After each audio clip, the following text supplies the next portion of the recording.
Hi and hello and welcome back to my channel. This is your Sir Glenn, your hair and makeup and beauty instructor. Today, nasa men's grooming pa rin tayo. But before that, please like, share, and subscribe dito sa channel ko and hit the notification bell para pa-update kayo sa mga new videos na upload natin dito. So without further ado, mag-start na tayo ng men's manicure. Go, go, go! Okay, so ngayon gagawa tayo ng manicure for men's manicure. Simple lang to, hindi ginagamitan ng nail polish. Ang gagamitin natin is nail buffer ito. So usually kasi pagka lalaki ang nila na may polish. And yet gusto nila makintab yung nails nila. So ang sagot dun, itong nail buffer. Madali ang procedure nito. So start na natin. Okay. So now start tayo ng manicure para sa lalaki. Ang gagawin muna natin is kailangan naka-disinfect na muna yung mga gamit. So, ito nakababagay na pa ito sa alcohol. So lahat ng mga metals dapat dyan, binabad sa alcohol at least for about 20 minutes. Then 15-20 minutes. Then start tayo ng manicure. So tayo ng wipes.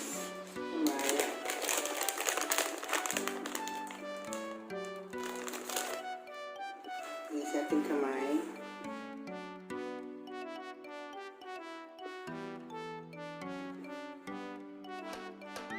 Ito tinuro sa akin ito nasa States naman. Ito na ako ng basic ng manicure. Sa States naman, marami ng lalaki na manicure. So, since mahaba yung nails niya, i-cut muna natin ng konti.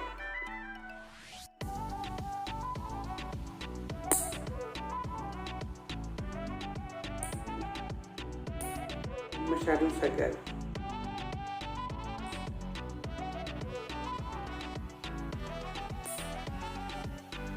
And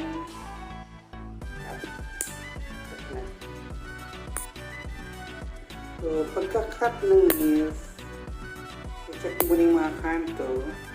So saka na kayo magpo-pusher nyo ng cuticle. Ito yung cuticle remover.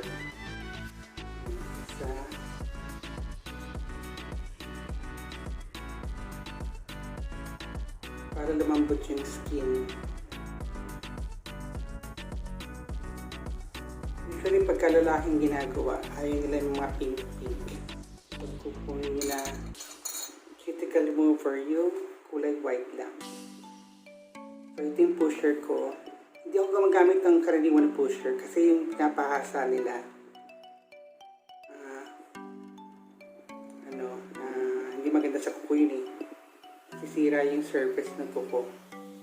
Nagkaalon-alon.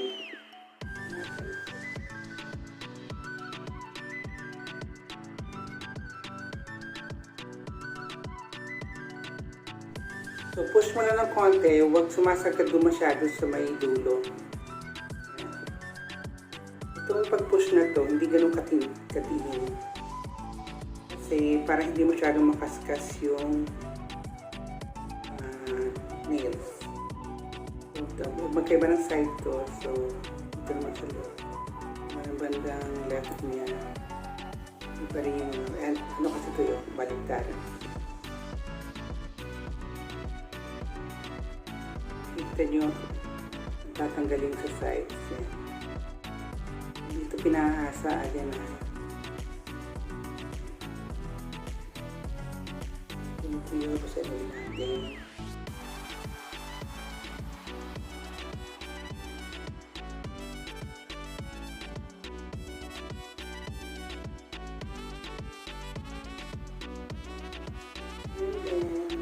Yung mga sobra-sobra ay may tingkat ng galawin.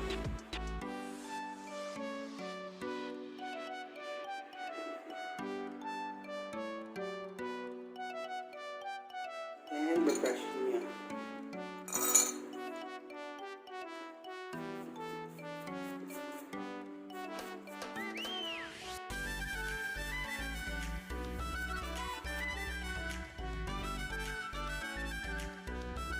check nila yung mga sobra-sobra.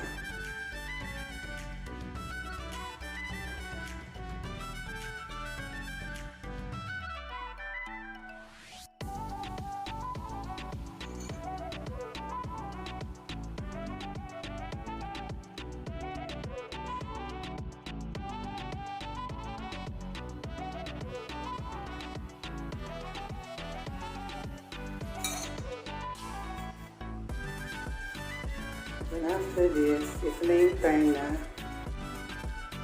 magkakat kayo ng mga dry skin. Pero bababaran nyo ng cuticle remover para mas lumambot yung skin. Mga dead skin, kailangan nyo tanggal yun. Kasi ano yun eh, parte at saka masakit. So, push mo ulit ng konti, start tayo dito sa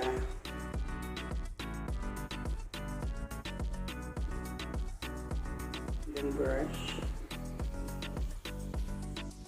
and then kunikit yung nipper. Gusto nyo ng konti, huwag nyo sasagad na tanggalin yung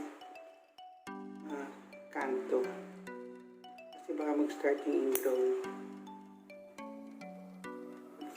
Pag nag-cut kayo ng cuticle, huwag masyadong sagad, hindi kasi advisable yung ganun.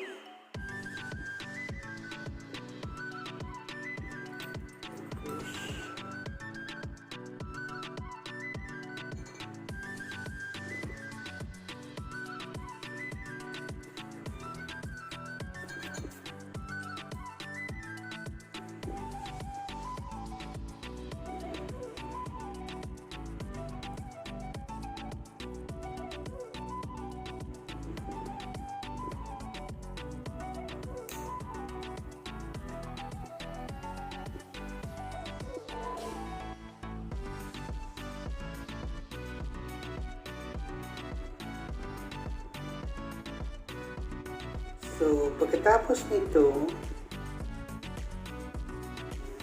pag malinis na, brush nyo ulit, and then mag-start tayo mag-nail file. Kailangan yung mga edges, yun, hindi rough. So, iyan natin ito, file natin.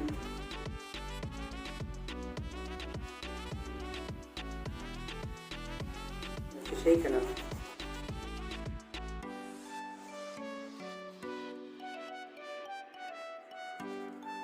So, yung corner, situate na round yun. Para hindi tumusok dun sa laman.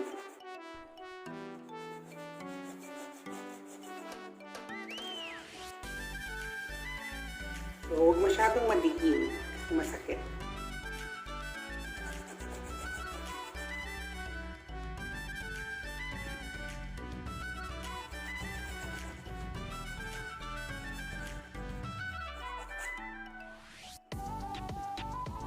Okay, so pagkatapos ito, brush nyo ulit, titignan nyo kung may mga excess pa na skin na nakalabas. Yung mga sobra-sobrang skin.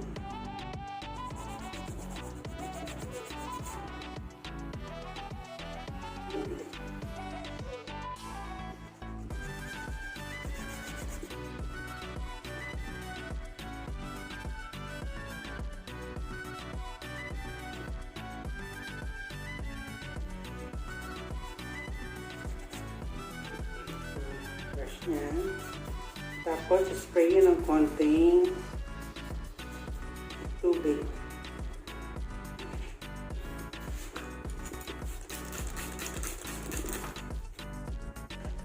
And brush it again.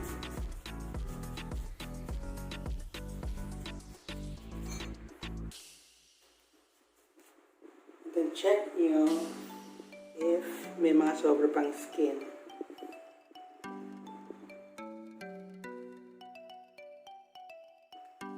So, now, tapos na tayo. Huwag yung muna lalagyan ng lotion. Kasi baka masahin yung paglagyan ng lotion. Kailangan kasi before may buffer, walang oil. So, kita dito. Okay. So, mag-start na tayo ng nail buffing. Yan. Buffer natin. May number naman ito eh. Ito yung 1. Yan. Ito yung pinaka-rough niyan para malihay yung surface ng kuko.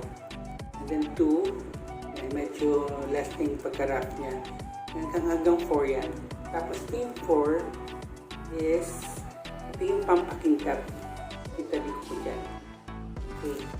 So, yan. Wala pang kintab yung foam. So, una muna natin yung number 1.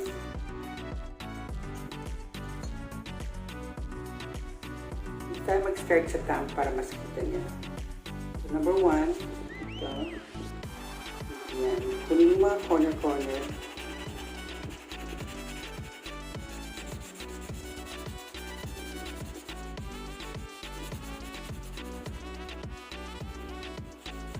So, sa mga hilig gumamit ng mga pusher na pinapahasa pa, dapat pinafile na ito para maging smooth yung yung babon ko po. Hindi yung parang nag-alon-alon sa sobrang pag-push. Yan. Tapos lahat niya, sunod-sunod na number 1, sunod-sunod na up to number 4.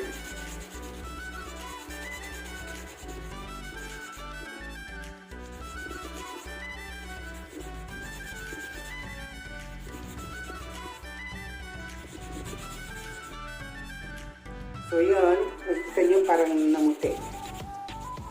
Yan mo na muna. Tapos start kayo sa number 2.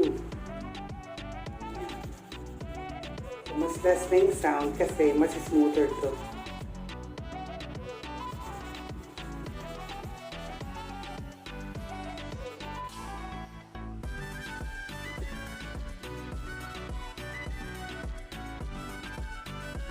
Pag sana ka mabilis lang to. Pwede nito gawin mismo nung guy sa sarili niya.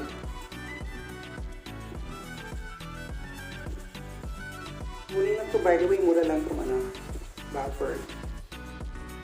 Nasa 20 pesos lang to. Depende sa klase, I guess. So brush, sobrang dami na namumuti.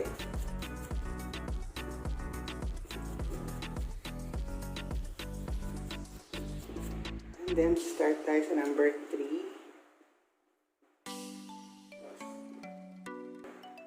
So, ito na yung number 3. So, medyo kumikintab na.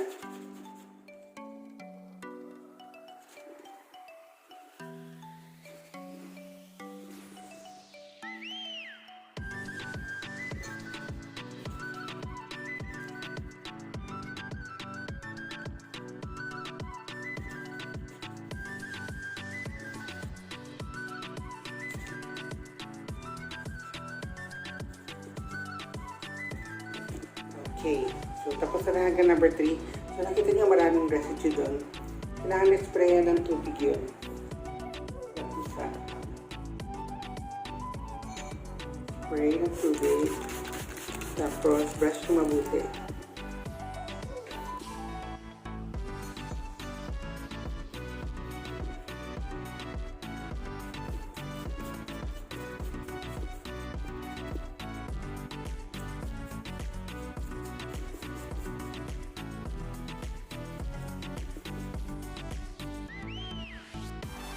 So, i-dry nyo ng konti.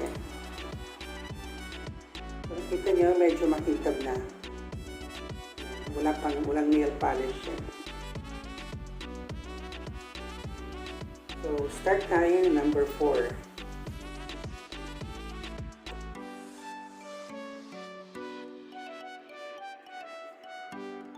So, 4. Para makita nyo. Ipipress nyo yung sides na ganyan para makuha nyo yung sides ng kuko. Hindi, ipipress nyo na ganyan.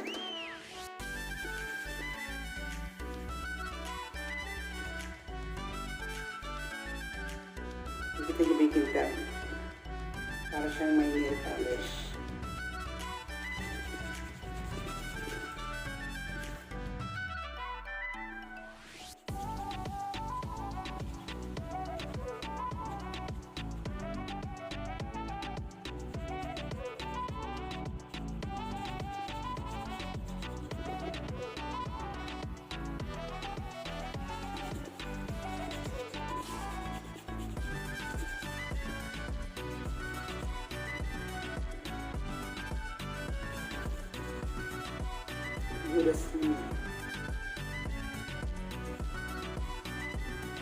kahit i-lotion yan.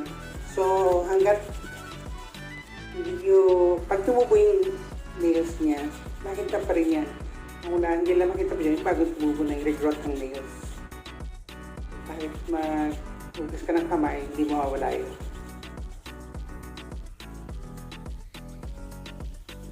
Pag sa lalaki, ayokong ginagawa masyadong pink yung daliri. Parang hindi na. So, ito na, makita na yung nails. Makita na. Yan, pwede nyo na lagyan ng lotion for hand massage.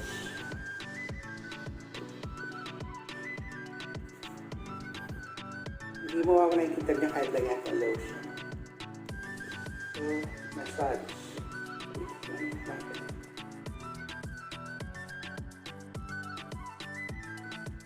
And then brush.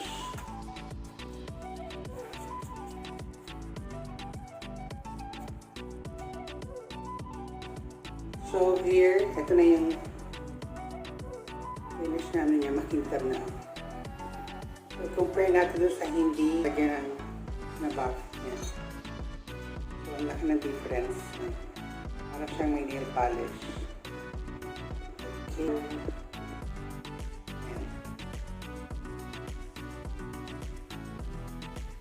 Madali lang gawin. Kaya. Kahit yung mismong ganyang gumawa, okay na.